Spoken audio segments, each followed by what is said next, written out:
Hello, my dear friends. Welcome back to my channel. I have a short, very short, I promise, review today of just one candle from Kringle. This candle is Cherry Chai, looks just so, and I've burned at least half, if not more than half, of this candle so far. I just started burning this a couple weeks ago. I don't know, on a whim. I think I was thinking about Valentine's Day, by the way. Happy post-Valentine's Day. I hope it went amazing for you. I think I was thinking about something maybe a little red, a little bit, I don't know, just not so traditional rose.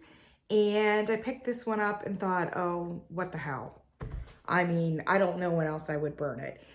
For those of you that remember, or if you don't, totally fine. This was one of the candles I did what I call a cold open very early on in my channel. So maybe about 6 months ago.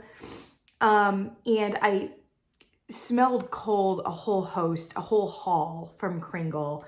Cherry Chai was one of them. And I did not like it. I was not impressed at all. I printed out my review notes from it and like laughed the entire way through.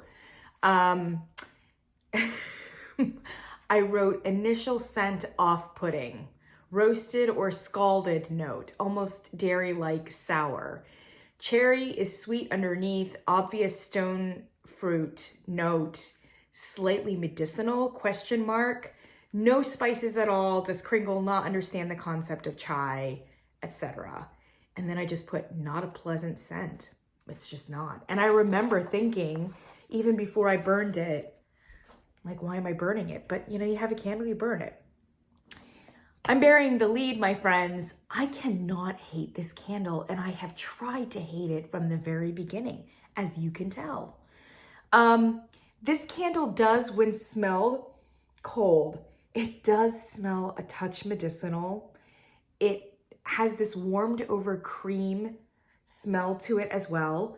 No spices to speak of. I don't know where they're getting the chai. Maybe they just kind of liked the alliterative effect of the cherry chai with the cha-cha-cha. You know, we got a lot of cha-chas there going. There's nothing spicy in it. There's no baking spices. It's just a really odd candle. I also said I didn't like the label, and I still kind of don't. It's really weird. It's like a red thing. Like, who would drink that? Like, just these like kind of weird cherries drowning in this stuff.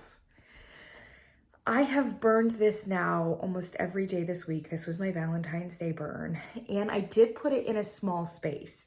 So I kept it in my powder room, my guest bathroom, which is like my laboratory for candles. That's where I know I can isolate the scent. I can figure out what it is. And even the more weak candles, you can get a really good sense of. If it doesn't fill up that guest bathroom, which is fairly sizable, but regardless, it's a very closed, small space. If it doesn't fill that up, it's a no. This one did fill it up. It was still soft and sweet and gentle though. So I would open the door and it wouldn't like smack me in the face, but it was there. It was there.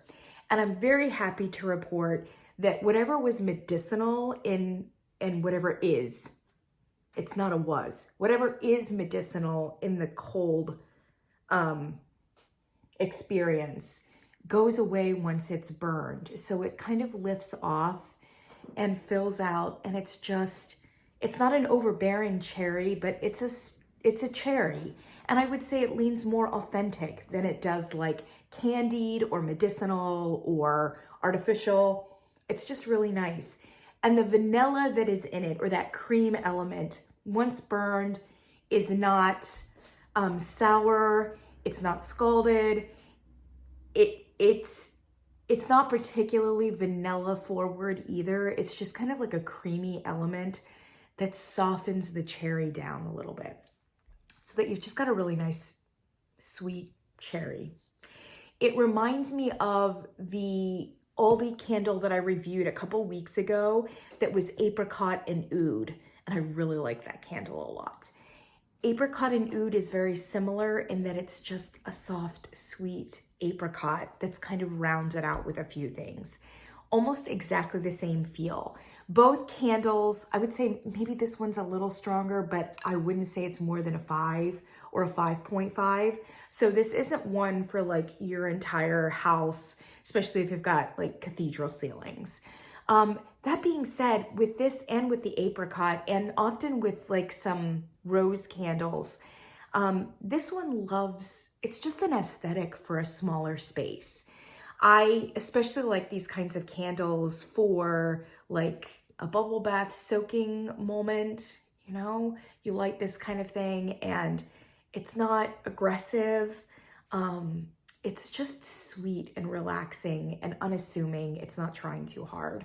It's exactly what this candle is. Like, I'm getting to this place where I might even repurchase this candle. I can't even believe I'm saying that, but I would. Adjust your expectations about the chai aspect. There is absolutely no spice in this candle. There is nothing chai-like really about it. Adjust your expectations about throw and strength. If you want a fruit candle that is going to fill your entire cathedral ceiling house, your open concept, this is probably not it. But it's a beautiful small space candle. And for me, it's a little bit of a palate cleanser. I love amber, sandalwood. I love more masculine leaning candles. I like smoke. I like suede. I like wood. I like trees, etc. That's kind of my thing. But I think I lit this one initially because I just thought, I don't know that I can take another like smoke candle right now. And I can't tell you how many times I've gone to smell it and just thought to myself, thank you, this is exactly what I needed. So if you're kind of one of those people, this may not even be necessarily your wheelhouse or the candle that you gravitate toward.